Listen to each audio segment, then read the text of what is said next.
This is Profit from the Inside with Joel Block. Insights to give your business the inside track. And now, here's your host, Joel Block.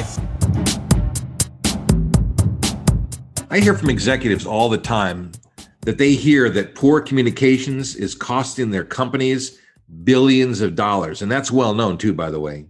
So how do we improve our communications around our brand to better engage clients, prospects, and to keep our teams motivated? To answer that question, Judy Jernudd. Judy, welcome to the show. Thank you, Joel. And as always, it's great to see you. Thanks. You have a long and distinguished career in broadcast journalism. You've interviewed some just tremendously successful and big time people. In fact, it's probably awkward for you to be interviewed instead of being the interviewer, So we're turning the tables on you here, which is going to be kind of fun. Who are some of the big time people you've interviewed? I know you've had some big ones. Well, I for my television career, I had this wonderful opportunity to meet and interview people like Regis Philbin and Larry King and more recently, Phil Jackson and Meg Whitman, and just really high profile people. And and by the way, I really gleaned a lot of the communication skills that we use in the Jernudd Company for executives, because these people are at the top of the game. These are iconic personalities and influential personalities. And I watched how they communicated and connected. And that's where I learned a lot of the basis of our communication skills.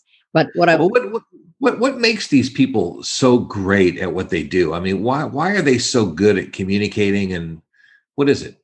Well, first of all, they tap into their own personal style. And that's the best that you can do. And when we coach people for communication skills, speaking skills, executives, they're going to talk to the media, find your style. Find your style of leadership, the way that you communicate. I mean, for instance, Phil Jackson, he's a very cerebral kind of coach, but he had 11 rings that he won, NBA rings for the basketball court. He's not going to be dancing and prancing on anybody's stage, but he's very cerebral. So when you interview him or stand next to him, and in my case, sit next to him, because I was interviewing him, you feel like you're going to get smarter just being around him. So he has his own distinctive style. He's not trying to imitate anybody. Regis Philbin had his style. Larry King had his style. Going all the way back to 60 Minutes, Mike Wallace, who was famous for needling people, really going after people. Everybody's got their style. So if leaders can find their style of communication and build on that, but the main thing is to communicate to people as though you're talking to them one-on-one. And I think that's the skill of anybody who's in the public eye and on television all the time. That's what people always said about President Bill Clinton, was that anybody, and I never met him, but anybody who ever spoke to him has always said that he made you feel like you're the only person in the room or in the world. He was so good at that. Is that what you're talking about? Yeah, and I did meet Bill Clinton a couple of times, and he is exactly like that. And in fact, Joel, what I just love about this, and this is for every executive, CEO listening right now, if you're delivering a speech to motivate the troops and inspire and see the vision and be influential and follow what you're wanting the company and where you want the company to go, have a conversation in your speeches. Bill Clinton never delivered a speech as though he were delivering a speech. I mean, he had a conversation with you. And even though he was talking to millions of people, it was as though it's you and I talking here right now, one-on-one. And he did have that gift. And I've seen him do it. You're talking about personal style. There's a lot of talk about authenticity.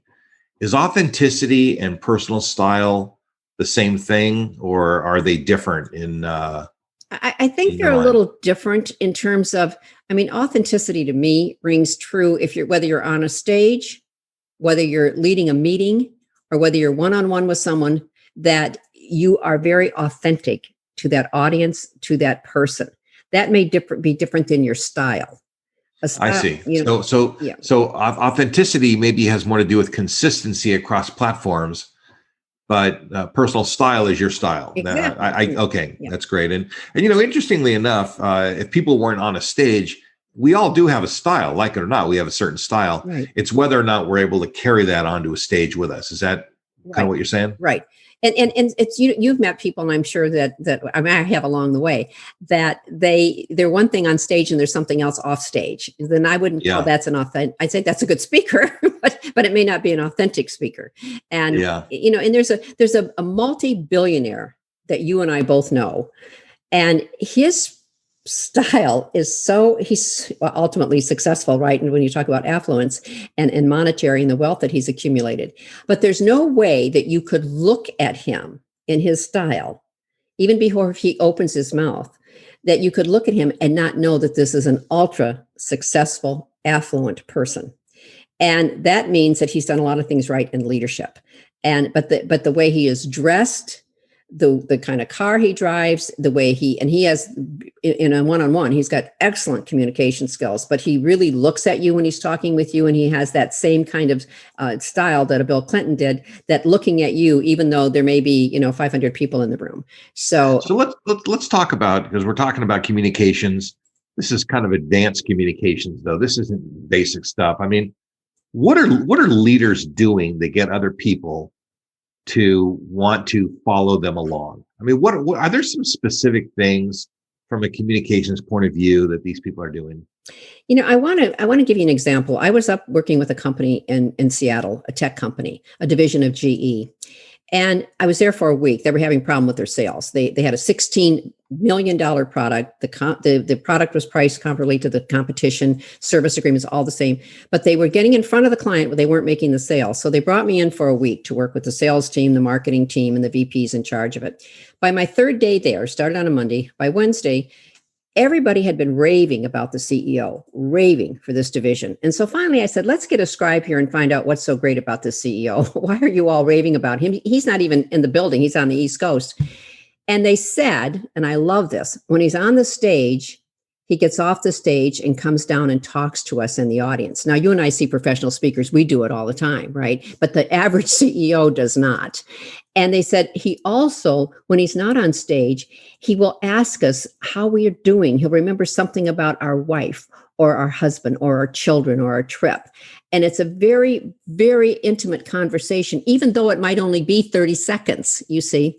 So it's that connectivity, it's that engaging, and it's thinking about the other person. And I think that if leaders oftentimes, because they're so time conscious, so they're always thinking about bottom line time. Maybe that 30 seconds that you spent or 2 minutes that you spent with someone can make all the difference in the performance that employee delivers. Does that make sense?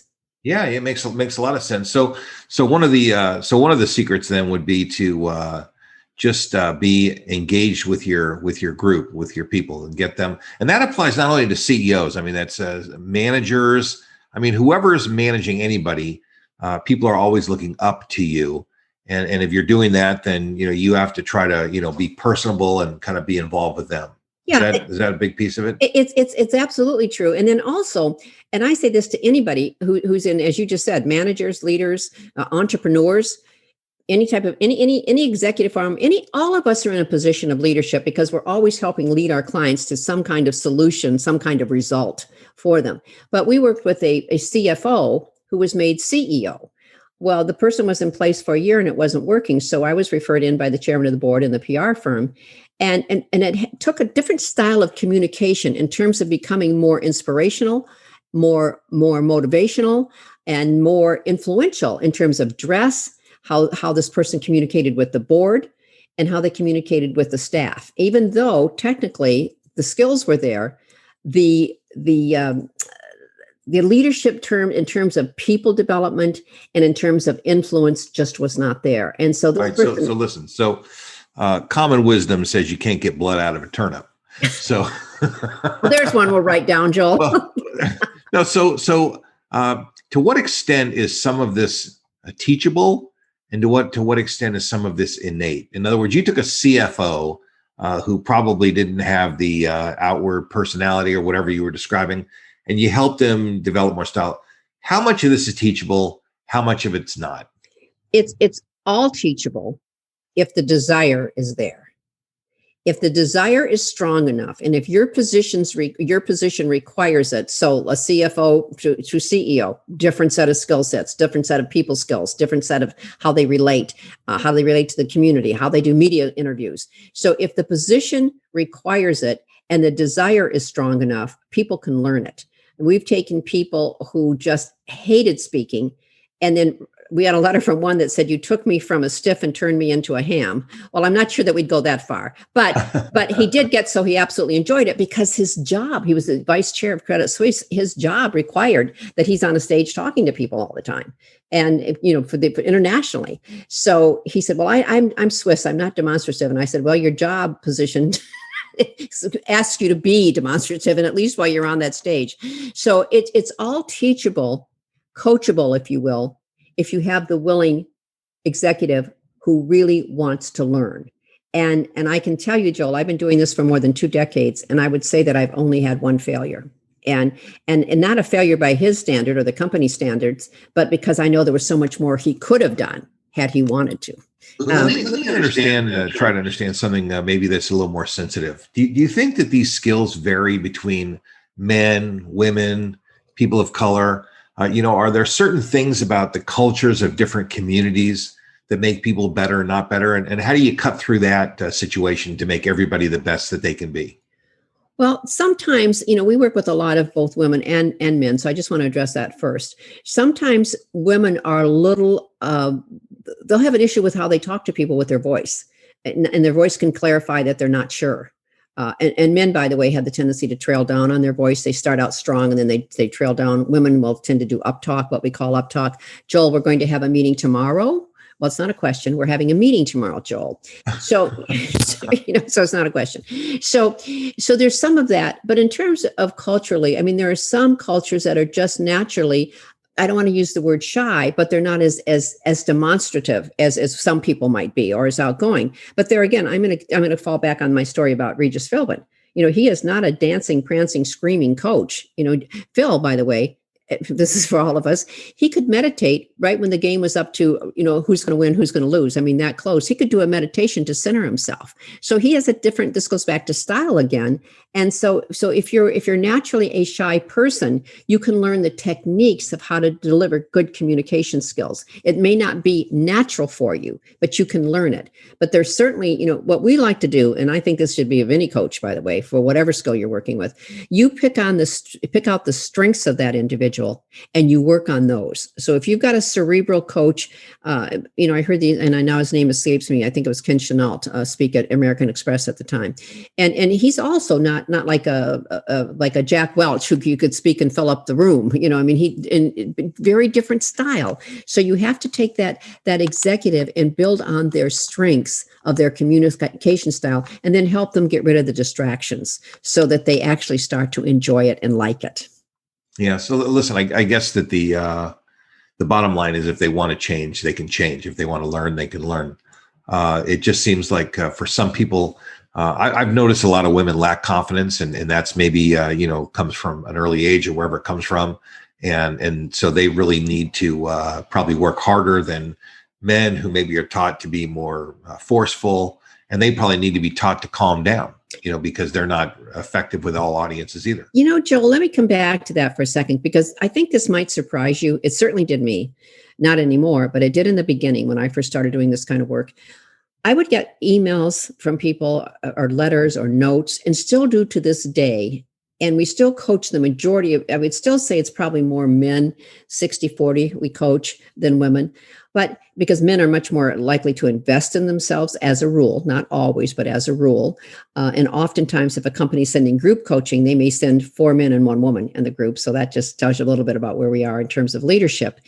But the one thing that I have noticed with all people in terms of where they want to go with this will just depend on, they've got to believe that they can do it. And women, I always thought that men, I'm like you are. I thought too, in a way, that women seem to not be able to express their confidence as much. And we can come back to that in a moment. But the common word that I get from men and women, but mostly men, is you improved my confidence. That was shocking to me, shocking, because many of these people are heads, they can get thousands of people to do what they want them to do. They're already very successful monetarily. But that word will always come up. My confidence has increased. My confidence has improved. I was stunned by that, stunned. But I think that's because we can be very confident in some areas, but not confident in areas that we don't feel we excel in. Well, do you encounter imposter syndrome a lot? Do a lot of these people worry about them not being good enough, men or women, whichever they are? I mean, do they worry that they got promoted above their level, and that they're not capable enough, they're not good enough, they're not worthy enough, whatever? I mean, men just kind of hide it better. I think men hide it better. It's not my story, but I heard of a man that was offered a job in Singapore or something, and he didn't really know what the job was, but he took it. And someone said, "Well, you don't know what you're doing." He said, "No, but I'll learn." So I'm not sure that a woman would do that. Yeah, that's not a universal trait across men either, by the way. Yeah. I mean, not a lot of people have the horsepower to just jump in and say, "Okay, let's give it a try." Yeah, and women are always, one woman said that she was an executive VP, and she said, "I feel like sometimes I'm a parent to some of these people." Now, I've never heard a man say that before, but in terms of, you need to know how far you can stretch people, and I don't care what position you're in. If you're trying to motivate and lead, you need to know how far you can stretch people, in terms of their skill, their competence. Listen, it's very, the way I look at it, you got to stretch people, but not break them. Yeah, that's a good line. And it's an art form to know when you're stretching and when it's too far. And a lot of parents don't know when that is with their children. They push and push and push, and then they ultimately end up doing damage to their kids, don't they? So adults are no different. We're just big children in a certain way. Well, and that's the thing, people will say to me, like sometimes, "Well, how do you get so much accomplished in such a short period of time?" And I'm working with an executive. And this is what I say to everybody, is that you have to build the trust. You mentioned that word earlier, so that people know you're on their team. Like when we're in an advisory position for people, they need to know I have no agenda except for them to be more successful. So in other words, I'm not part of the company. I'm the person that comes in with outside expertise, and I'm just working for your well-being, your promotions, your influence, the skills that you want without an agenda. And people have to be able to trust that. And that's how you help stretch people, by the way, in their growth and their transformational work. When we're into transformational leadership, they need to know, even in communication, Joel, people need to know that, hey, that's why I say build on strength. They need to know that you are really there for them. And that puts you in that trusted advisor, whether it's communication skills, presentation, or transformational leadership. Yeah, that's listen, we're these are all big topics. Let's stay back on communication though, because that's really what your focal point, your expertise is. So is there a difference between communicating with the team on the inside and communicating with clients and prospects on the outside? Is there a way for you to define the difference between those things? Well, I do think, for one thing, to answer one part of this question that you didn't ask, but I want to get my answer in there. So that I think you have to, once again, realize that internal communication is equally, if not more important than external communication.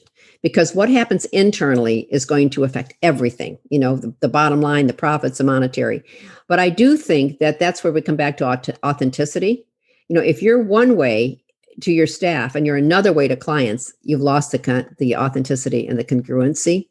So I think you want to treat your employees as well as you treat your clients. Yeah. The other thing that you said before about advocating for the clients and the people who are on your teams, it leaves some room to not be right all the time. And that's another thing is, leaders tend to be embarrassed if they're not right. They feel like they have to know all the answers. And in a certain way, a little bit of vulnerability, which I'm no expert at, by this is not I'm not telling you I'm all that great at this, but a little bit of vulnerability does go a long way. You took the word right out of my head, because that's exactly what I was thinking, that the best and the brightest will be vulnerable. They're open to showing some vulnerability at some points. And also the fact is that I love what you said. And I was working with about a dozen CEOs, and one of them at lunch came up to me and he said, and I couldn't get a read on him, by the way, couldn't get a read on the body language or anything else. He was right smack in front of me. But I know everybody deferred to him. So he must've been the most successful CEO in the room. And at lunch, he said, I wanted to sit next to you because he said, I wanted to tell you something. And I thought for sure it was going to be like, I didn't get this program or whatever. He said, because he didn't look too happy. And he said, it was all through the presentation, he didn't look too happy, by the way. And so he said, I want you to know that, he said, after this talk today, after this program, he said, I know now why I lost my key executive. It was my communication, and it will never happen again. Now, it's the funniest thing. There are just some people. Most people are readable. Most people, there are a few people in the world that just are impossible. There was one guy, I was doing a seminar. It was a 3-day program. The guy's sitting there, stoic as could be, arms crossed, kind of like, like a frown on his face. And I went up to him toward the end of the program and I said, it looks like you're not enjoying this too much. He says, are you kidding me? This is the greatest program I've ever been to. I'm like, if this is how you look at the greatest program you've ever been to, I can't imagine what something else would be like. It's just, there are some people that they do it either on purpose or that's their style, but it's. Yeah, well, it's funny because a novice speaker, and that's why the CEO didn't bother me. I went right onto my program and didn't just play to him, because I'd had enough experience by then. But the first time I ever spoke on behalf of the TV station was over at UCLA, and the bleachers were filled with people. And the woman who was the closest to the stage, she looked like I was giving her a headache the whole time, just like this. And she was the first one out of the chair, kind of like the advice that probably like the feedback that you got from that man that came up to you and said, are you kidding? And she just said, I kept internalizing this and thinking how I can do things differently with my staff. And then, so you don't know, but I will say to anybody who's not used to speaking a lot, do not play to that person that doesn't look like they're enjoying it, because they may be getting more out of it than anybody else. That's a really hard thing. Speakers draw energy from the audience, and they need a little bit of support from the audience. It's really important. And by the way, I tell speakers all the time that the audience wants you to succeed. The worst thing in the world is for them to see you fail. It's as painful for them to watch you fail as it is for you. And so they want you to be successful. They want to have a good time. They want to have a good program, the whole thing. So, but there just are some people who don't express body language the way many of us do. And it doesn't matter whether you're talking one-on-one. people will say, I'm just great one-on-one, or I'm really great after 5 minutes into my speech. And I go, that's fine, except everybody's mentally left the building, So, we need to be out there right when we start, we need to be out there. In fact, in COBE, we have the Collaboration of Brilliant Entrepreneurs program. We encompass everything in this about building the brand as well as the communication aspect, because everything in relationships. They say this is why relationships break up. It was because the communication wasn't there. And when I started reading statistics of something like $64 billion is lost on poor communication to companies. And it's, the managers or whoever trying to save time and taking what should be a 10-minute conversation and try to make it a minute conversation may end up doing 3 months worth of damage control. So this is what we try to help people avoid. Well, the opposite happens too, where somebody will take an hour to say something that could have been a sentence in an email, So, well, that's true, Joel. And see, this is the other thing. We both know how busy everyone is, and especially when you're in a leadership position, management position. But it's just the idea of that, taking sometimes that 30 seconds and knowing who. If I'm working with some CEOs, if I called them and wanted to spend 15 minutes with them on the phone, they'd go through the ceiling, right? But somebody else who is really into the relationship aspect of it, they may want that 15 minutes, you see. So it's just knowing the difference. There are some clients I can't call because I know I'm going to be on the phone 15 minutes. If I wanted to be on 15 minutes with most CEOs, that wouldn't happen. But by the way, I do want to mention before we run out of time here, that what we're seeing a trend in right now with leadership is relationship building and leadership from the personal aspect, not from strategic and the plans. But one CEO emailed me over Christmas and he said, I need to improve my leadership skills in terms of how I relate to people, how I talk to them, both internally and externally with clients as well as my team. And I think we're going to see much, much bigger trend in that, because people now, the one thing we learned in 2020 is that we need to have more communication to keep people motivated, to keep them connected, not only to the team, but connected to the vision and connected to where the company is headed in terms of profit, and financial. And so we're seeing more huddles, if you will, more frequently and shorter. So the message that I hope everybody gets out of this is it doesn't take all that much time to take some time with your teams and let them know that you're connected, that they're connected to you, because it's hard to motivate people, especially if we continue to stay more in a hybrid situation where we'll be working partially remotely and partially in person.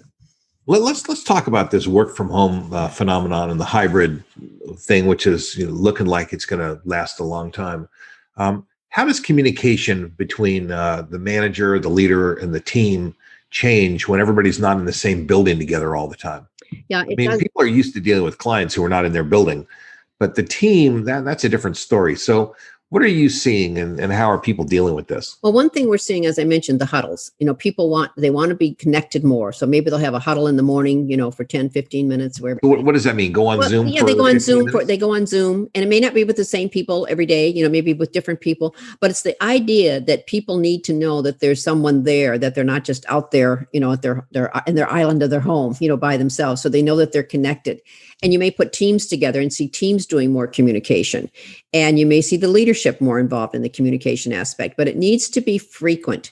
And the other part of it is that people, I've heard people talk about accountability, and they have keystrokes that they can measure whether people are actually working or not. It's kind of big brotherish, but they have that ability. There is that ability on software. But I tend to think more that people are more motivated by knowing that they're being heard.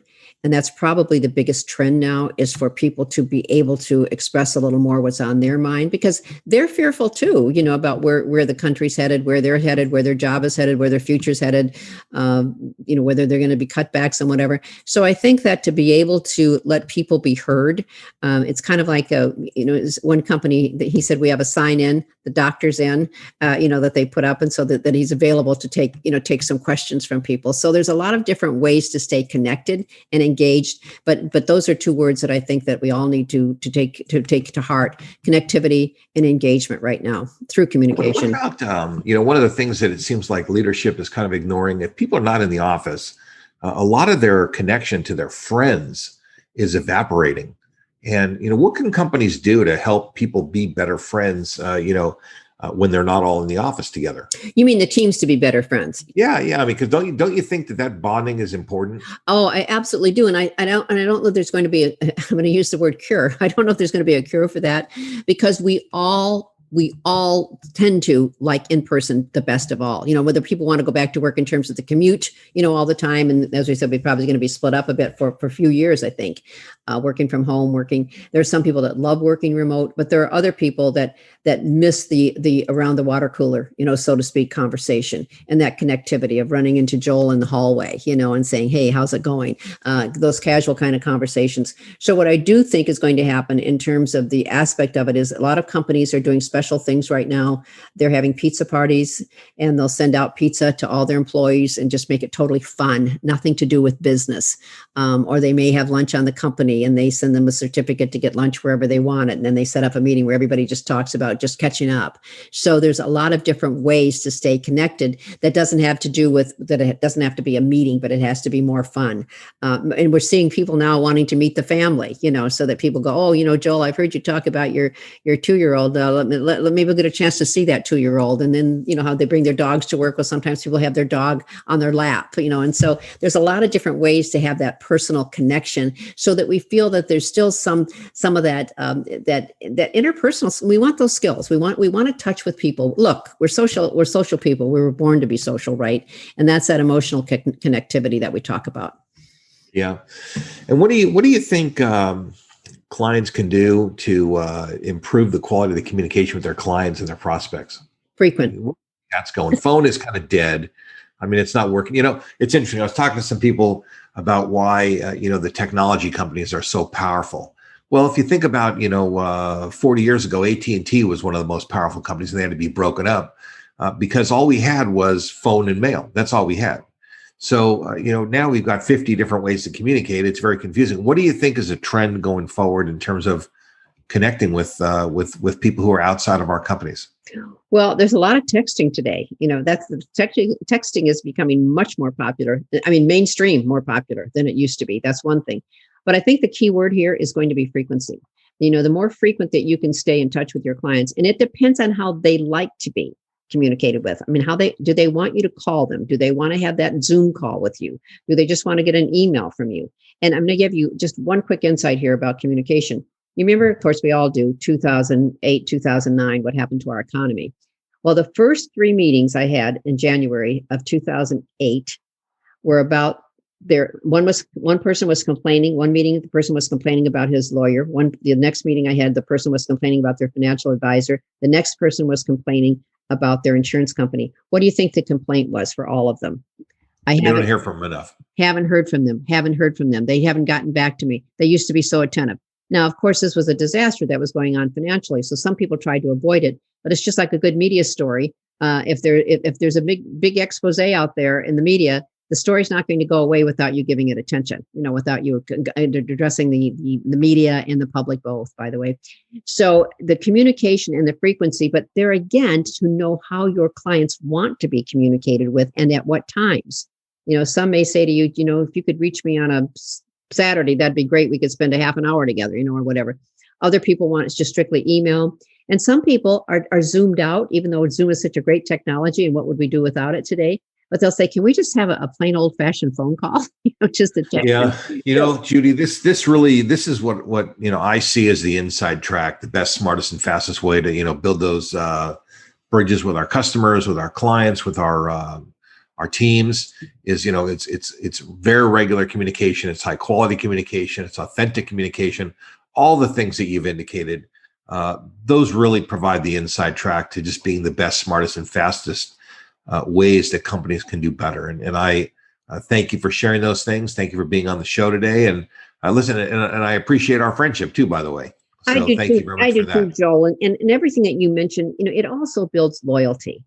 Boy, when we hear from people and they know that they care about us as individuals, that builds a lot of loyalty, as well as helping to improve the monetary profits of companies. And as always, I like being with you, and I liked our interview. Even though it was more like a conversation, it was fun. Well, good. Well, listen, thank you very much. And thanks for sharing your wisdom. Thank you. See you soon. See you next time. Bye. You've been listening to Profit from the Inside with Joel Block. For more insights and to learn more, visit joelblock.com.